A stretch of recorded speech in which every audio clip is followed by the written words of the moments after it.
Hello दोस्तों, आज की वीडियो में आपका वेलकम है। आज हम करेंगे chapter 4 carbon and it's compounds की सभी एक्टिविटीज को सोल्व। एक्टिविटीज 4.1 से 4.4 तक जो एक्टिविटीज हैं वो हमने अपनी पिछली वीडियो में की थी। उस वीडियो का लिंक आपको इस वीडियो के डिस्क्रिप्शन में मिल जाएगा। तो 4.5 से जो रिमेनिंग एक्टिविटीज हैं वो हम अपनी इस वीडियो में करेंगे। तो चलिए स्टार्ट करते हैं। दोस्तों, यहाँ हमें एक्टिविटी 4.5 में कहा गया है कि अबाउट 3 ml इथेनॉल लेना है हमने। जैसे मान लीजिए ये हमारी एक टेस्ट ट्यूब है, इसमें हमें अराउंड 3 ml इथेनॉल जो है वो लेना है और इस सॉल्यूशन में 5% जो है पोटेशियम परमैंगनेट का सॉल्यूशन डालना है ड्रॉप बाय ड्रॉप। तो जो हमारा पोटेशियम परमैंगनेट यानी कि KMnO का जो सॉल्यूशन है KMnO4 का, ये हमारा सॉल्यूशन होता है रेड कलर का। और साथ ही जो हमारा पोटेशियम परमैंगनेट है ये हमारा ऑक्सीडाइजिंग एजेंट भी होता है।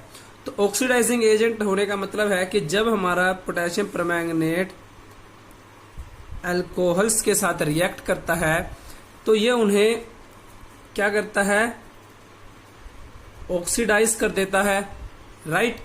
तो इस रिएक्शन में क्या होगा, क्योंकि यहां हमसे पूछा है कि क्या पोटेशियम परमैंगनेट सॉल्यूशन अपने कलर को परसिस्ट करेगा इनिशियली। तो जब हम इसमें drop by drop potassium permanganate डालेंगे तो पोटेशियम परमैंगनेट जो हमारा इथेनॉल है, जो कि एक अल्कोहल होता है, इथेनॉल जो कि हमारा इस टेस्ट ट्यूब में है, उसके साथ रिएक्ट करेगा, उसको ऑक्सीडाइज कर देगा और जो हमारी इथेनॉल है ये हमारी ऑक्सीडाइज हो जाएगी और कन्वर्ट हो जाएगी एसिड्स में, या दूसरे शब्द में कहें तो ये हमारी कार्बोक्सिलिक एसिड में कन्वर्ट हो जाएगी। और जो हमारा पोटेशियम परमैंगनेट है ये हमारा रिड्यूस होकर बन जाएगा manganese oxide, manganese dioxide, manganese dioxide. तो अब क्या होगा, जब हमारे पास पोटेशियम परमैंगनेट ही नहीं बचा तो जो हमारा ये सॉल्यूशन है पोटेशियम परमैंगनेट का, ये रेड कलर को परसिस्ट नहीं कर पाएगा और इसका जो रेड कलर है वो डिसअपीयर हो जाएगा। या फिर ये कहे कि इनिशियली स्टार्टिंग स्टेज में जो हमारे पोटेशियम परमैंगनेट का रेड कलर है वो डिसअपीयर हो जाएगा। जो हमारा सॉल्यूशन है ये कलरलेस सॉल्यूशन बन जाएगा। बट इसी के बाद इसी एक्टिविटी में हमें कहा है कि अगर हम इसी पोटेशियम परमैंगनेट की एक्सेस अमाउंट को डालें तो क्या होगा। तो जैसा मैंने आपको बताया कि हमारा जो टेस्ट ट्यूब है इसमें इथेनॉल है, तो जैसे जैसे पोटेशियम परमैंगनेट हम डालते जाएंगे तो पोटेशियम परमैंगनेट जो है वो इथेनॉल के साथ रिएक्ट करेगा, उसको ऑक्सीडाइज करेगा और एसिड में कन्वर्ट कर देगा। बट एक स्टेट ऐसी आएगी कि इस टेस्ट ट्यूब में से जो है हमारी इथेनॉल जो है वो कंप्लीटली जो है वो एंड हो जाएगी, खत्म हो जाएगी। तो इस स्टेट में क्या होगा, इस स्टेट में जब हम इस टेस्ट ट्यूब में हमारा KMnO4 यानी कि पोटेशियम परमैंगनेट का जो हमारा सॉल्यूशन है वो डालेंगे तो पोटेशियम परमैंगनेट को रिएक्ट करने के लिए इथेनॉल नहीं मिलेगी। और जब ये रिएक्ट नहीं करेगा तो इसका जो रेड कलर है हमारे सॉल्यूशन का वो अपीयर होना स्टार्ट हो जाएगा, क्योंकि अब इस सॉल्यूशन में सिर्फ हमारे पास जो है KMnO4 यानी पोटेशियम परमैंगनेट का ही कलर जो है वो बचेगा, क्योंकि इथेनॉल हमारी जो है वो रिएक्ट करके एसिड में कन्वर्ट हो गई थी। तो at end of the stage हम excess amount of potassium permanganate डालेंगे तो हमारे सॉल्यूशन का जो कलर है वो रेड कलर का हो जाएगा। तो इस एक्टिविटी से हमें क्या पता लगा, इस एक्टिविटी से हमें पता लगा कि जो हमारा पोटेशियम परमैंगनेट है ये एक ऑक्सीडाइजिंग एजेंट है और ये हमारा एसिड्स के साथ रिएक्ट करके एल्कोहल्स के साथ रिएक्ट करके पोटेशियम परमैंगनेट हमारा एल्कोहल्स के साथ रिएक्ट करके उनको एसिड्स में कन्वर्ट। चलिए दोस्तों, अब करते हैं हमारी एक्टिविटी 4.6।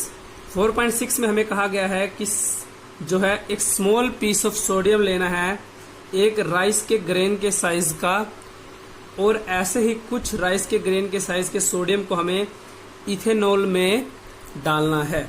तो मान लीजिए ये हमारी एक टेस्ट ट्यूब है जिसमें यहाँ हमने इथेनॉल जो है वो मिक्स इथेनॉल सॉल्यूशन हमने डाला हुआ है, हमारा इथेनॉल अल्कोहल।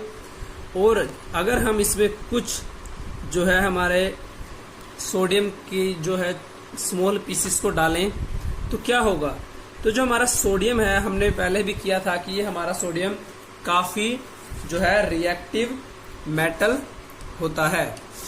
तो जो हमारा सोडियम है ये कुछ इस तरीके से, यहाँ आपको बुक में भी रिएक्शन दी हुई है कि जो हमारा सोडियम है ये इथेनॉल के साथ रिएक्ट करके सोडियम इथोक्साइड बनाएगा और इस रिएक्शन में हाइड्रोजन गैस जो है वो निकलेगी। तो रिएक्शन आप बुक में से नोट कर सकते हैं।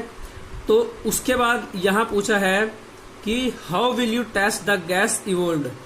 ऑब्जर्वेशन में तो आप बता सकते हैं कि जो इथेनॉल है वो सोडियम के साथ रिएक्ट करके सोडियम इथोक्साइड बनाएगा और हाइड्रोजन गैस इवोल्व होगी। बट अब ये कैसे टेस्ट करेंगे या कैसे चेक करके बताएंगे कि जो गैस इवोल्व हुई वो हाइड्रोजन गैस है। तो इसका जब हमने चैप्टर 1 किया था तो हमने ये मेथड किया था कि आप कैसे पता लगा सकते हैं कि जो गैस प्रोड्यूस हुई है, रिलीज हुई है, वो कौन सी गैस है। तो अगर आप इस गैस को एक टेस्ट ट्यूब की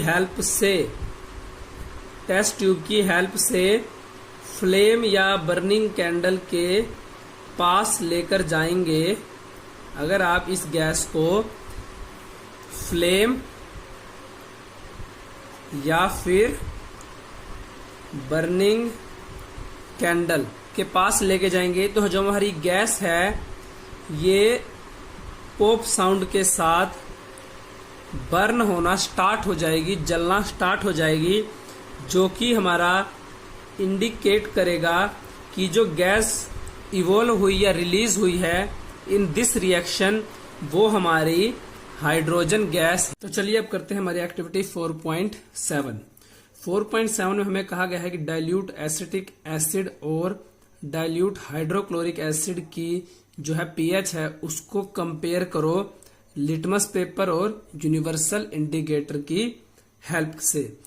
और उसके बाद बताना है, इसमें हमें पहला क्वेश्चन पूछा गया है कि जो दोनों ही एसिड्स हैं वो लिटमस टेस्ट से, अगर हम लिटमस पेपर से टेस्ट करें तो क्या इंडिकेट करते हैं।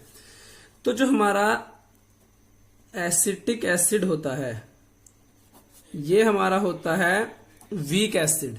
क्यों? क्योंकि जो इसकी पीएच है वो रेंज करती है 2 से 4 के बीच में।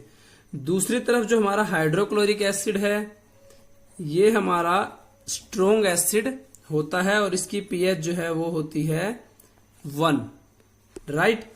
तो जब हम लिटमस पेपर से टेस्ट करेंगे तो लिटमस पेपर हमारा जो है वो HCl के केस में शो करेगा रेड कलर, जबकि एसिडिक एसिड के केस में ये शो करेगा रेड येलो कलर।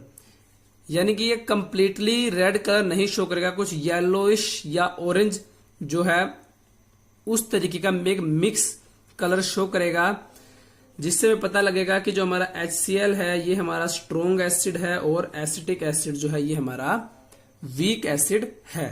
उसके बाद इसी एक्टिविटी में आगे पूछा है कि does the universal indicator show them as equally strong acid. अब लिटमस पेपर ने तो इनको इक्वली स्ट्रोंग नहीं शो किया, तो क्या यूनिवर्सल इंडिकेटर इनको इक्वली स्ट्रोंग एसिड शो करेगा?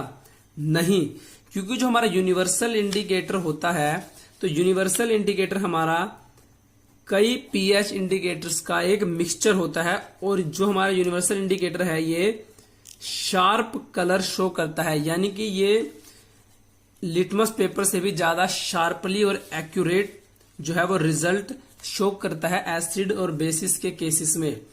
तो जब हम यूनिवर्सल इंडिकेटर का यूज करेंगे तो जो हमारा HCl है ये हमारा शार्प रेड कलर जो है वो शो करेगा, जबकि जो हमारा एसिटिक एसिड जो है ये येलो कलर शो करेगा, जिससे हमें पता लगेगा यूनिवर्सल इंडिकेटर के केस में भी जो हमारा HCl है ये हमारा स्ट्रोंग एसिड है और हमारा जो एसिटिक एसिड है ये हमारा वीक एसिड है।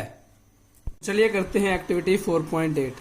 4.8 एक्टिविटी में हमें कहा गया कि 1 ml ethanol, 1 ml glacial acetic acid और कुछ ड्रॉप्स लेनी है कॉन्सेंट्रेटेड सल्फ्यूरिक एसिड की एक टेस्ट ट्यूब में, जैसे यहाँ फिगर में दिखाया हुआ है, और उसको एक बीकर में जिसमें हमारा वार्म वाटर है उसमें रखना है कुछ देर के लिए, और जो इस मिक्सचर से जो स्मेल प्रोड्यूस होगी उसको चेक करना है और बताना है किस तरीके की जो गैस है वो इवॉल्व होती है।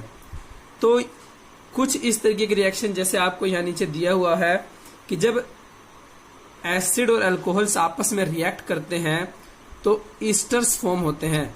तो इस रिएक्शन में भी जब हम इथेनॉल को एसिटिक एसिड और कॉन्सेंट्रेटेड सल्फ्यूरिक एसिड के साथ रिएक्ट कराएंगे तो जो हमारे ईस्टर्स हैं वो प्रोड्यूस होंगे, और इस रिएक्शन को हम कहेंगे ईस्टरिफिकेशन रिएक्शन। ये हमारा ईस्टर का केमिकल फॉर्मूला होता है, मैंने हाईलाइट किया है। और हमारे ईस्टर्स होते क्या हैं? तो ईस्टर्स जो है ये हमारे स्वीट स्मेलिंग सब्सटेंस होते हैं, यानी इनकी स्मेल जो है वो काफी अच्छी होती है, इसीलिए जो इनका यूज किया जाता है वो परफ्यूम बनाने में और फ्लेवरिंग एजेंट्स की जो बनाने का प्रोसेस है उसमें हम ईस्टर्स का यूज करते हैं। For more updates, subscribe to our channel, click the show links and enjoy watching the videos.